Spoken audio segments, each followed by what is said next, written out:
Hi hello, ಎಲ್ಲರೂ ಹೇಗಿದ್ದೀರಾ? ಬನ್ನಿ ಇವತ್ತು ನಾವು ಒಂದು ಒಳ್ಳೆ ಡಿಸೈನ್ ಉಲ್ಲನ್ನಿಂದ ಯಾವ ರೀತಿ ಮಾಡ್ಕೊಳ್ಳೋದು ಅಂತ ನೋಡೋಣ. 4 ಮೂಲೆ ಇರುವಂತಹ ಒಂದು ಚೌಕಾಕಾರದ ಉಲ್ಲನ್ ಮ್ಯಾಟ್ನ ಯಾವ ರೀತಿ ಸಿದ್ಧಪಡಿಸ್ಕೊಳ್ಳೋದು ಅಂತ ನೋಡೋಣ. ಇದಂತೂ ತುಂಬ ಸುಲಭ. ನೀವೇನಾದರೂ ಕಲ್ತ್ಬಿಟ್ರಿ ಅಂದರೆ ಯಾವಾಗಲೂ ಇದೇ ರೀತಿ ಡಿಸೈನ್ನ ಇಷ್ಟ ಬಿದ್ದು ಹಾಕ್ಕೊತೀರಾ. ಅಷ್ಟು ಸುಲಭವಾಗಿ ಇರುತ್ತದೆ.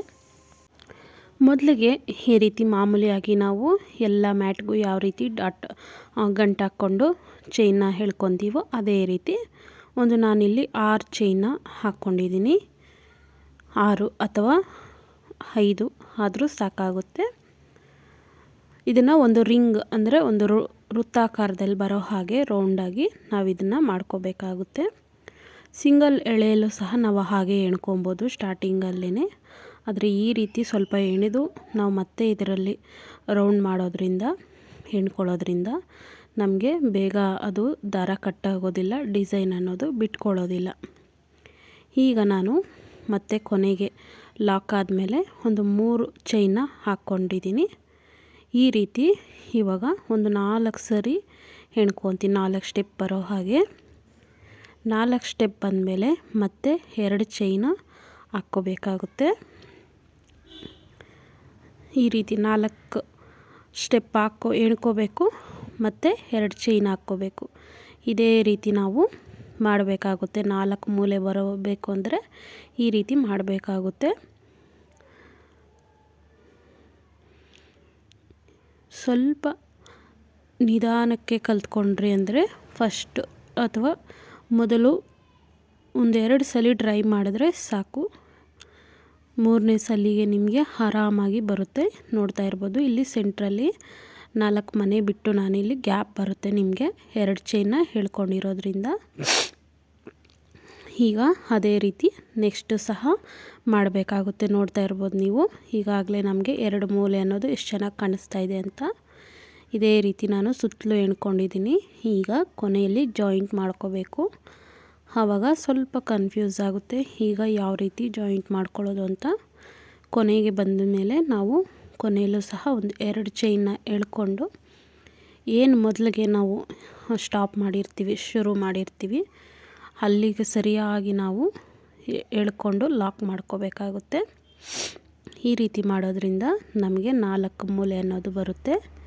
ಈಗ ನೆಕ್ಸ್ಟ್ ಸ್ಟೆಪ್ಪು 3 ಚೈನ್ನ ನಾವು ಎಣ್ಕೋಬೇಕಾಗುತ್ತೆ.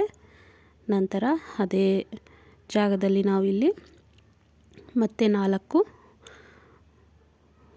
ಎಣ್ಕೋಬೇಕಾಗುತ್ತೆ, 4 ಸ್ಟೆಪ್ನ. ಈ ರೀತಿ ನಾವು ಸಿಂಪಲ್ಲಾಗಿ ಒಂದು ಸ್ವಲ್ಪ ತಲೆನ ಉಪಯೋಗಿಸಿ ನಾವು ಎಣ್ಕೊಳ್ಳೋದ್ರಿಂದ ನಮಗೆ ಮೂಲೆಗಳನ್ನೋದು ಕರೆಕ್ಟಾಗಿ ಬರುತ್ತೆ. ಆದರೆ ಆಗಾಗ ಚೆಕ್ ಮಾಡ್ಕೊತಾ ಇರಬೇಕು. ಒಂದು ಮನೆ ಮಿಸ್ ಆದ್ರೂ ನಮಗೆ ಶೇಪ್ ಅನ್ನೋದು ಕರೆಕ್ಟಾಗಿ ಬರೋದಿಲ್ಲ. ಅದೇ ರೀತಿ ಸೇಮ್ ನಾವು ಮತ್ತೆ ಎಣ್ಕೋಬೇಕಾಗುತ್ತೆ. ಎಲ್ಲಿ ನಮಗೆ ಸ್ವಲ್ಪ ಹೋಲ್ ಅನ್ನೋದು ಗ್ಯಾಪ್ ದೊಡ್ಡದಾಗಿರುತ್ತೆ ನೋಡಿ, ಅದೇ ಜಾಗದಲ್ಲಿ ನಾವು ಮನೆಗಳನ್ನ ತುಂಬಿಸ್ಕೋಬೇಕಾಗುತ್ತೆ. 4 ಎಣ್ಕೊಂಡು ಮತ್ತೆ 2 ಚೈನ್ ಅನ್ನೋದು ಎಣ್ಕೋಬೇಕಾಗುತ್ತೆ. ಈ ರೀತಿ ಮಾಡೋದ್ರಿಂದ ನಮಗೆ ಮ್ಯಾಟ್ ಅನ್ನೋದು ತುಂಬ ಸುಂದರವಾಗಿ ಫಿನಿಶಿಂಗಾಗಿ ಬರುತ್ತೆ. ನೀವು ಇದೇ ರೀತಿ ಎಷ್ಟು ದೊಡ್ಡದಾಗಿ ಸಹ ಬೇಕಾದರೂ ಮಾಡ್ಕೊಬೋದು. ಸ್ವೆಟರ್ ಅಥವಾ ಯಾವುದೇ ಮ್ಯಾಟ್ ಎಲ್ಲನೂ ಸಹ ಈ ರೀತಿ ಈ ಡಿಸೈನಲ್ಲಿ ಎಷ್ಟು ಬೇಕಾದರೂ ಹೆಣೆದು ನೀವು ಅದನ್ನು ಮತ್ತೆ ರೀಜಾಯಿಂಟ್ ಮಾಡಿಕೊಂಡು ಮಾಡ್ಬೋದು. ನಿಮ್ಮ ಐಡಿಯಾಗಳಿಗೆ ಅನುಗುಣವಾಗಿ ಸಿದ್ಧಪಡಿಸ್ಕೋಬೋದು. ಇದಂತೂ ಒಂದು ಒಳ್ಳೆ ಡಿಸೈನ್ ಅಂತ ಹೇಳ್ಬೋದು. ನಾನು ನಿಮಗೆ ಮುಂದಿನ ವಿಡಿಯೋದಲ್ಲಿ 6 ಮೂಲೆ ಅಂದರೆ ಡೈಮಂಡ್ ಶೇಪ್ ಯಾವ ರೀತಿ ಮಾಡೋದು ಅಂತ ತೋರಿಸ್ತೀನಿ. ಇದು ನಿಮಗೆ 4 ಮೂಲೆಗಳ ಒಂದು ಚೌಕಾಕಾರದ ಡಿಸೈನ್ ಅಂತ ಹೇಳಬಹುದು. ಮುಂದಿನ ವಿಡಿಯೋದಲ್ಲಿ ನಾನು ನಿಮಗೆ 6 ಮೂಲೆ ಅಥವಾ ಡೈಮಂಡ್ ಶೇಪ್ ಯಾವ ರೀತಿ ಮಾಡ್ಕೊಳ್ಳೋದು ಸುಂದರವಾಗಿ ಅಂತ ತೋರಿಸ್ಕೊಡ್ತೀನಿ. ನೋಡ್ತಾ ಇದ್ದೀರಲ್ಲ, ನಾವೀಗ ಕೊನೆ ಹಂತಕ್ಕೆ ಬಂದಿದ್ದೀವಿ. ಈಗ ಎಲ್ಲಿ ಶುರು ಮಾಡಿದ್ದೀವೋ ಅಲ್ಲೇ ನಾವು ಮತ್ತೆ 4 ಹೆಣ್ಕೋಬೇಕಾಗುತ್ತೆ. ಈ ರೀತಿ ಹೆಣೆದು ಮತ್ತೆ 2 ಚೈನನ್ನು ಹಾಕ್ಕೋಬೇಕಾಗುತ್ತೆ. ನೀವು ಒಂದು ಸಹ ಹಾಕ್ಕೋಬೋದು, ಆದರೆ ನಿಮಗೆ ಮೂಲೆಗಳನ್ನೋದು ನೀಟಾಗಿ ಎದ್ದು ಕಾಣಿಸೋದಿಲ್ಲ. ಅದಕ್ಕೋಸ್ಕರ ನೀವು 2 ಚೈನ್ ಎಣೆದು ಮಾಡಿಕೊಂಡ್ರೆ ತುಂಬ ಚೆನ್ನಾಗಿ ಬರುತ್ತೆ. ಈಗ ನೋಡ್ತಾ ಇದ್ದೀರಾ, ಕೊನೆಯಲ್ಲಿ ನಾನಿಲ್ಲಿ ಜಾಯಿಂಟ್ ಮಾಡಿದ್ದೀನಿ. ಈಗ ನಮಗಿದು ಫಿನಿಶ್ ಆಗ್ತಾ ಇದೆ. ನೀವು ಇದನ್ನು ಇಲ್ಲಿಗೆ ಸ್ಟಾಪ್ ಮಾಡ್ಬೋದು, ಅಥವಾ ಇನ್ನು ಎಷ್ಟು ಅಗಲ ಬೇಕಾದರೂ ನೀವು ಮಾಡ್ಕೊಬೋದು, ಅಥವಾ ಬೇರೆ ಕಲ್ಲರ್ಗಳನ್ನ ಸಹ ಜಾಯಿಂಟ್ ಮಾಡಿಕೊಂಡು ಮಾಡ್ಕೋಬಹುದು. ನಿಮಗೆ ಈ ಡಿಸೈನ್ ಇಷ್ಟ ಆಗಿದೆ ಅಂದ್ಕೊಂಡಿದ್ದೀನಿ.